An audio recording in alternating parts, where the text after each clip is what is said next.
So I haven't yet talked about Frieren's second season that's airing at the moment. And it's not because it isn't as awesome or as rich of a story as the first season was. Instead, it's the depth of what's going on that makes me want to take it all in before writing and talking about it. However, in episode 6 of the season, where Frieren's party joins up with Genau and Metoda, something really jumped out at me. This is our first real inspection of Gennow, arriving too late to the ravaged village he grew up in. But it's not just what he says or how he acts that conveys his inner turmoil. The show uses some really interesting visual indicators that weave into the fabric of the episode to reflect how his character feels.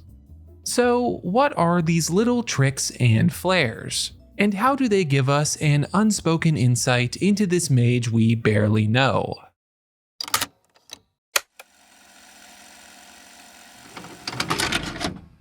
This episode mainly serves as foreshadowing for a big battle coming ahead, and it opens with the village being attacked. There's a pervasive hopelessness here, of the desolation that plagues the northern plateau.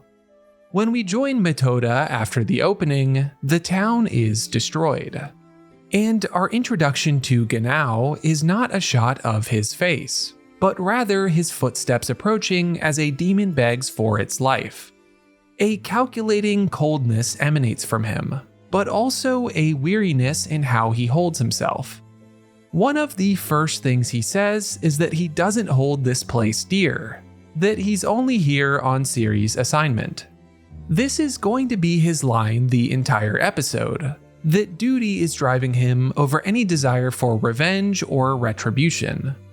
Of course, he's lying, either to himself or to those around him. And that means that it's on all of the little clues he exhibits visually to prove otherwise. One of the more obvious ones is how he carries his old friend to the church, offering soothing words, even though he knows he won't make it. His tone is stoic, but it feels almost as if he's pleading for his friend to survive. Genau, in our reintroduction to him, is a broken man trying to put on a brave face. The scene in the church with all of the other bodies is where the visual cues with Genau really start to come into effect. Despite what he says, you can feel that a part of Genau died with the rest of his home. But if he's not the type to speak his feelings or ask for help, how do you communicate this to us as an audience? You obscure him in some way, remove him from our sight like those that he lost. Genau is almost always in shadow from here on out.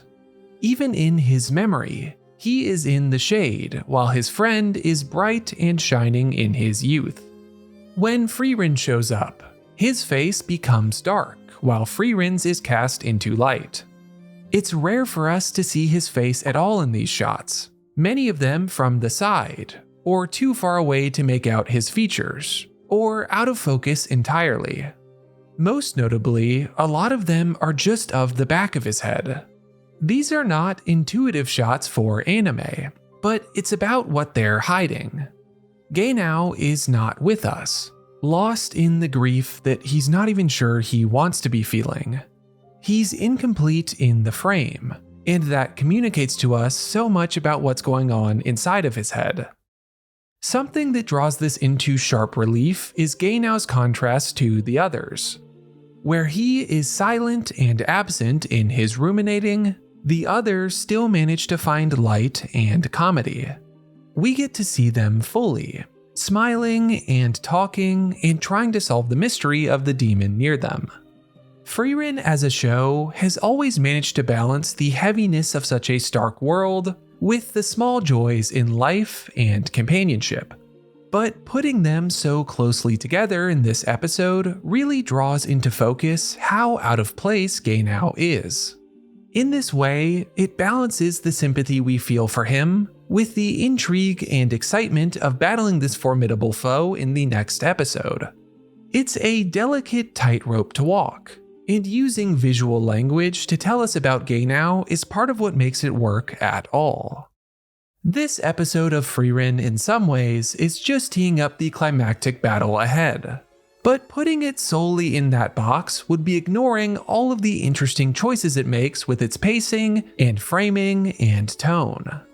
What I think makes it so special is how it manages to squeeze in so much about Gennow, a relatively minor character, in just a matter of minutes on screen.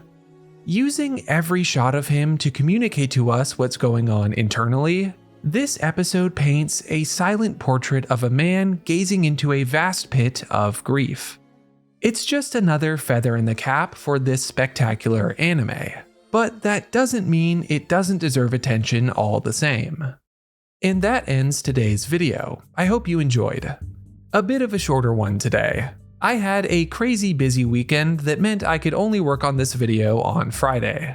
And then I also happened to get a stomach bug on that same Friday, so that was great. But I wanted to take this opportunity to take a little bit different of an approach too, and look at some of the more visual parts of the storytelling we can see in anime. If you enjoyed and want to see more, whether that's of Frieren, these kinds of breakdowns, or more of my usual diet of content, liking and subscribing helps a ton and will keep you in the loop, as does hitting the hype button on the mobile app. I'm Slam Anime, and I'll see you next time.